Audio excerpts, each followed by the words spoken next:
sou Marcelo Orsini e estamos aqui, Valdir Silva e eu, apresentando a série A Última Ceia. Nesta oportunidade, vamos dar prosseguimento ao estudo e análise dos diversos ensinos de Jesus proferidos aos apóstolos em recinto fechado durante este encontro derradeiro. Os trechos foram registrados principalmente pelo evangelista João e ficaram conhecidos como o Sermão do Cenáculo e se iniciam do versículo 33 do capítulo 13, prosseguindo até o final do capítulo 17 deste evangelho. Os versículos 31 e 32 já foram vistos na bênção do pão e do vinho. A palavra cenáculo significa convivência ou refeitório, indicativa da sala onde Jesus Cristo reuniu os discípulos na última ceia. Este, então, é o primeiro vídeo desta nova sequência, recordando que já foram apresentados nos episódios anteriores os preparativos e o início da ceia, a competição entre os discípulos e o lava-pés, o plano de Judas, a bênção do pão e do vinho e a advertência a Pedro. Iniciemos com o ensino do novo mandamento. João capítulo 13, versículos 33 a 35. Filhinhos, por pouco tempo ainda estou convosco. Vós me procurareis, e como eu havia dito aos judeus, agora também vou-lo digo, para onde vou, vós não podeis ir. Dou-vos um mandamento novo, que vos ameis uns aos outros.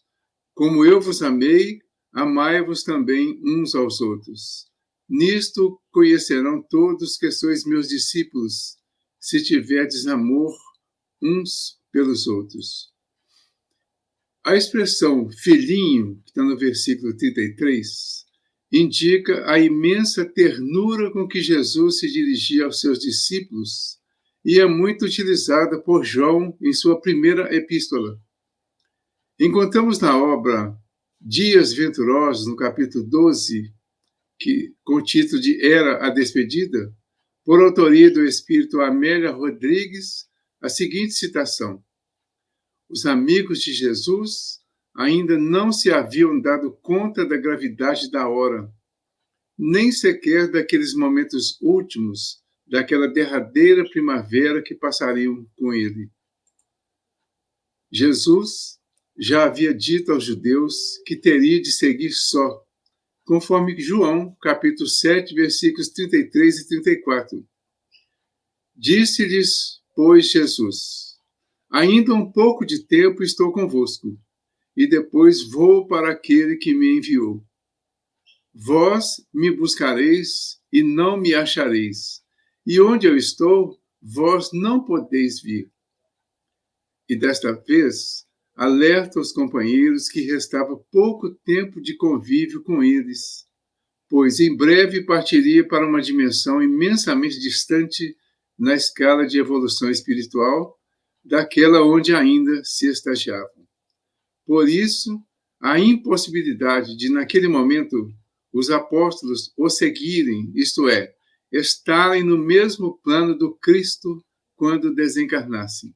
Naturalmente que esta realidade ainda lhes era incompreensível.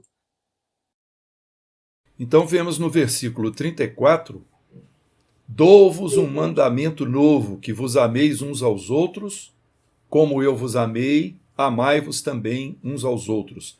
No Sermão do Monte, Jesus já havia instruído acerca da necessidade do amor ao próximo, como se lê em Mateus 5, 43, 44. Ouvistes que foi dito: amarás o teu próximo e odiarás o teu inimigo.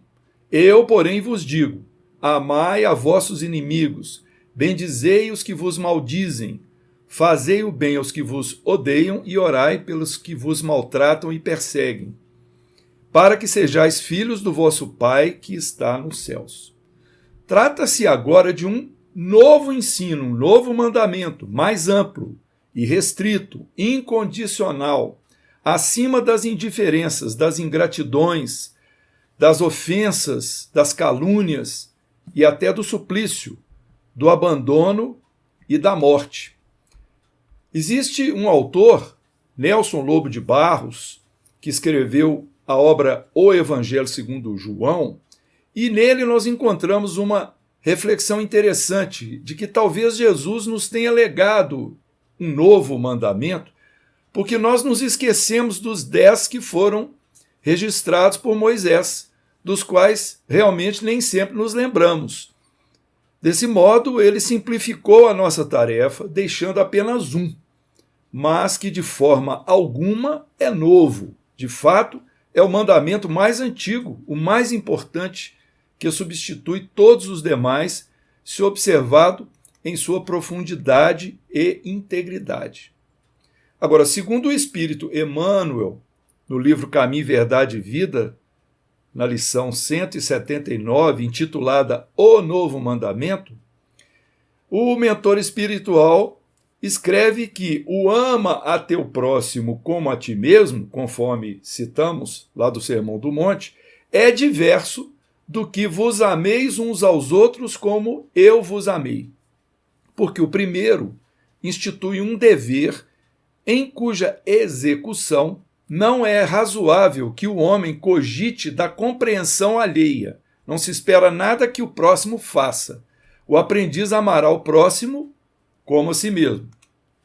Jesus, porém, engrandeceu esse ensinamento dado anteriormente, criando então esse novo mandamento na comunidade cristã. A recomendação que vos ameis uns aos outros como eu vos amei assegura o regime da verdadeira solidariedade entre os discípulos, garante a confiança fraternal e a certeza do entendimento recíproco. Então, esse é o novo mandamento que estabeleceu a intimidade legítima entre os que se entregaram ao Cristo, significando que em seus ambientes de trabalho há quem se sacrifique e quem compreenda o sacrifício, quem ame e quem se sinta amado, quem faz o bem e quem saiba agradecer. Segundo Carlos Torres Pastorino, o amor é a pedra de toque que dará a conhecer ao mundo os verdadeiros discípulos do Cristo. São os que não agem, não falam, nem pensam com críticas a quem quer que seja. Não pode haver separatismo entre nações, religiões, partidos, centros, igrejas. Quem condena ou persegue criaturas cristãs ou muçulmanas, católicas ou espíritas, protestantes ou materialistas, não é cristão. O Evangelho segundo o Espiritismo, no capítulo 11, item 8, com o título de A Lei de Amor, ditado pelo Espírito Lázaro, diz o seguinte: o amor resume a doutrina de Jesus toda inteira, visto que esse é o sentimento por excelência. E os sentimentos são os instintos elevados à altura do progresso feito. Em sua origem, o homem só tem instintos. Quando mais avançado e corrompido, só tem sensações. Quando instruído e depurado, tem sentimentos. E o ponto delicado do sentimento é o amor. Não o amor no sentido vulgar do termo, mas esse sol interior que condensa e reúne em seu ardente foco todas as aspirações e todas as revelações sobre-humanas.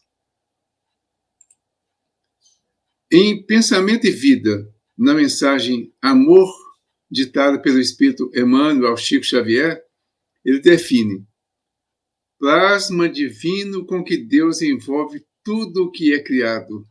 O amor é o hálito dele mesmo, penetrando o universo.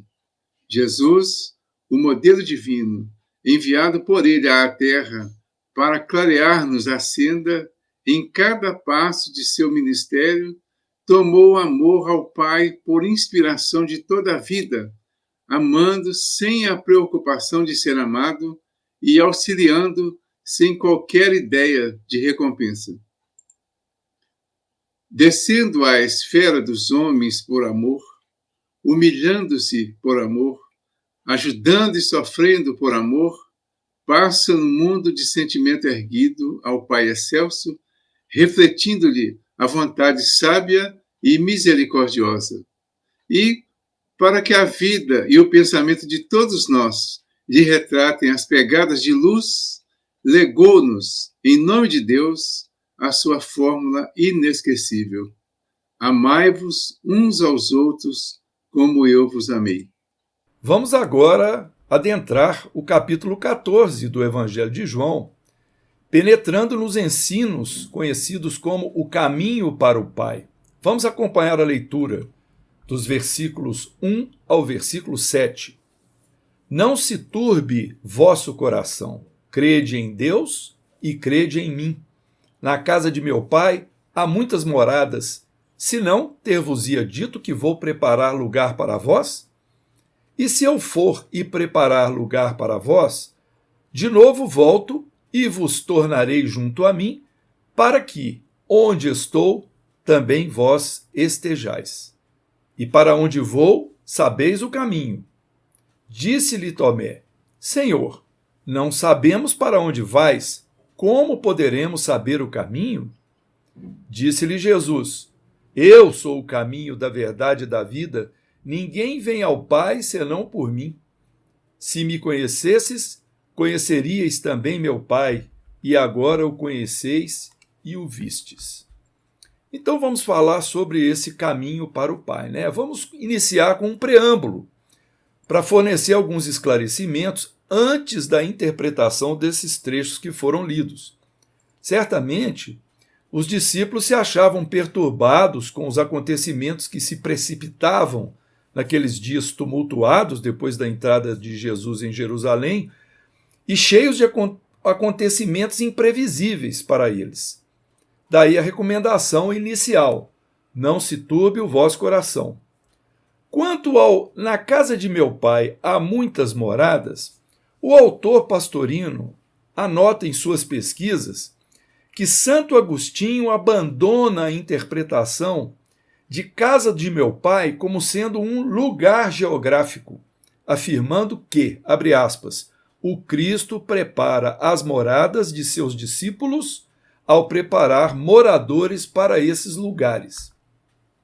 É importante salientar que quem falou nesse discurso não foi Jesus, o ser humano, mas o Cristo, manifestado através dele, ou seja, o Espírito puro. Temos, por conseguinte, que interpretar corretamente as palavras do Cristo com o conhecimento de que a humanidade já adquiriu e de acordo com esta sua assertiva, que será dada mais adiante, estará no capítulo 16, quando ele diz nos versículos 12 e 13 o seguinte: Tenho ainda muito que vos dizer, mas não podeis suportar agora. Quando vier o Espírito de verdade, ele vos conduzirá à verdade plena, pois não falará de si mesmo, mas dirá tudo o que tiver ouvido e vos anunciará as coisas futuras. Talvez fosse necessário que a verdade permanecesse na bruma, oculta aos profanos, pois os verdadeiros evoluídos perceberiam tudo por si mesmos, mediante sua ligação com o plano superior. Após este preâmbulo, vamos analisar os trechos lidos pelo Marcelo. Versículo 1 do capítulo 14. Não se turbe o vosso coração. Crede em Deus e crede em mim. É no coração que reside a ligação direta com o nosso eu divino. E importa menos que a perturbação seja do intelecto, pois, neste caso, só a personagem, ou seja, a personalidade do espírito seria envolvida. Mas quando o descontrole pela dúvida, falta de fé, atingem o coração, tudo desmorona, porque se altera a ligação profunda com o divino. Para que não advenha perturbação ao coração, é indispensável manter firme e inalterada a união, à sintonia, à fidelidade à divindade e ao eu profundo. Crede em Deus e crede no eu, que seria a essência divina, a mônada espiritual. Essa a única maneira de evitar-se qualquer perturbação espiritual. A conquista da paz, que protege o espírito contra qualquer ataque, é a absoluta fidelidade ao eu e à divindade, de tal forma que nada consiga abalar sua segurança e sua confiança. Podem vir ataques pessoais contra ele do plano astral ou do material, podem seus amigos mais íntimos traí-lo ou menosprezá-lo ou agir contra ele. Podem seus amores abandoná-lo, pode sua situação financeira cair em descalabro, pode tudo ruir a seu lado e avalanches de perseguições envolvê-lo, e a doença martirijar-lhe o corpo. Continuará impassível em sua paz interior, porque nada o atinge. O seu eu está mergulhado no Cristo, como um peixe nas profundezas do oceano, onde não chegam as tempestades e borrascas que agitam a superfície em vagas gigantescas. Ele possui em si a paz que o Cristo dá. Entre aspas, minha paz vos dou, minha paz vos deixo. Vamos verificar agora então o versículo 2 do capítulo 14, onde está escrito: na casa de meu pai há muitas moradas.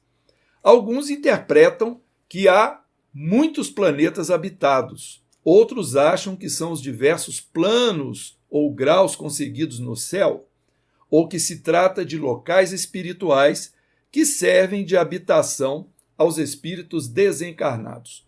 Vejamos o que está dito em O Evangelho segundo o Espiritismo, no capítulo 3, há muitas moradas na casa de meu pai, no item 2. A casa do Pai é o universo. As diferentes moradas são os mundos que circulam no espaço infinito e oferecem aos espíritos que neles encarnam moradas correspondentes ao adiantamento dos mesmos espíritos. Independente da diversidade dos mundos, essas palavras de Jesus também podem referir-se ao estado venturoso ou desgraçado do espírito na erraticidade. Erraticidade é o período entre as reencarnações. Conforme se ache este mais ou menos depurado e desprendido dos laços materiais, variarão ao infinito o meio em que ele se encontre, o aspecto das coisas, as sensações que experimente e as percepções que tenha. Então, esse é o registro em O Evangelho segundo o Espiritismo. Agora, pode-se ainda interpretar as muitas moradas com referência aos numerosos planos evolutivos das criaturas ainda presas à carne e, finalmente, considerando-se que quem fala, na verdade, é o Cristo, através do homem Jesus, parece óbvia também uma interpretação que se refere aos diversos níveis evolutivos nos quais a casa do Pai, que é o templo de Deus, é o ser humano, onde o espírito se encontra e faz as suas moradas. No versículo 5 desse mesmo capítulo 14, diz lá: disse-lhe Tomé: Senhor, não sabemos para onde vais. Como podemos saber o caminho? Tomé ingenuamente indaga, referindo-se à personagem de Jesus, ao homem Jesus. A evidência de que não se tratava de caminho físico, geográfico, é a resposta de Jesus. O texto diz literalmente: eu sou o caminho e a verdade e a vida. Isto é, o eu é o caminho da verdade e da vida. Ninguém vem ao Pai senão pelo eu, sendo o eu a nossa essência divina. Na segunda parte da frase, ninguém vem ao Pai senão por mim, ou melhor, senão pelo eu. Ninguém vem, pois estando o eu, o Cristo e o Pai unificados. o verbo só pode ser vir e não ir, que daria a ideia de um local diferente daquele em que eles estariam. Se o Pai é a verdade e o Espírito é a vida, e se o Cristo é o caminho, a frase está perfeita. Ninguém chega ao Pai senão através do caminho, o Cristo. Vamos então prosseguir com a leitura do capítulo 14, dos versículos 8 a 14. Disse-lhe Filipe: Senhor, mostra-nos o Pai e basta-nos. Disse-lhe Jesus: Há tanto tempo estou convosco e não me conheceis, Filipe? Quem me vê, vê o Pai. Como dizes tu, mostra-nos o Pai? Não crês que estou no Pai e o Pai está em mim? As palavras que vos falo, não falo por mim mesmo. O Pai que habita em mim faz as obras dele. Crede-me que eu estou no Pai e o Pai em mim. Se não, crede nas próprias obras. Em verdade, vos digo, o fiel a mim fará as obras que eu faço e fará maiores que elas, porque eu vou para o Pai. E tudo o que pedirdes em meu nome, isso farei, para que o Pai seja glorificado no Filho. Se me pedirdes algo em meu nome, eu farei. Vamos então retornar no versículo 8. Disse-lhe Felipe: Senhor, mostra-nos o Pai e basta-nos. E no versículo seguinte, disse-lhe Jesus: Há tanto tempo estou convosco e não me conheceis, Filipe? Quem me vê, vê o Pai. Como dizes tu, mostra-nos o Pai? Mas Filipe não se satisfez. Ele talvez quisesse ver com os olhos físicos ou com os olhos astrais, mediunicamente, um ser com forma. Mostra-nos o Pai. Mas jamais isso seria possível. Daí a resposta taxativa do Cristo, procurando fazer Filipe compreender que o eu lá estava ligado a eles, pois já haviam atingido evolutivamente o nível em que o eu se individualiza, a essência divina. Portanto, o eu não se referia ao corpo físico, que Filipe acreditava se limitar a ser. Não havia ainda percebido a existência do eu superior, que lhes constituía a mônada espiritual, a essência divina, que criara e animava a sua personagem, a sua personalidade. Então, a partir do versículo 10, ainda do capítulo 14, e também o 11 na sequência, ele diz assim: Não crês que estou no Pai e o Pai está em mim? As palavras que vos falo, não falo por mim mesmo. O Pai que habita em mim faz as obras dele. Crede-me que eu estou no Pai e o Pai em mim. Se não, crede nas próprias obras. Ora, as obras do Cristo através de Jesus eram irrefutáveis e manifestas.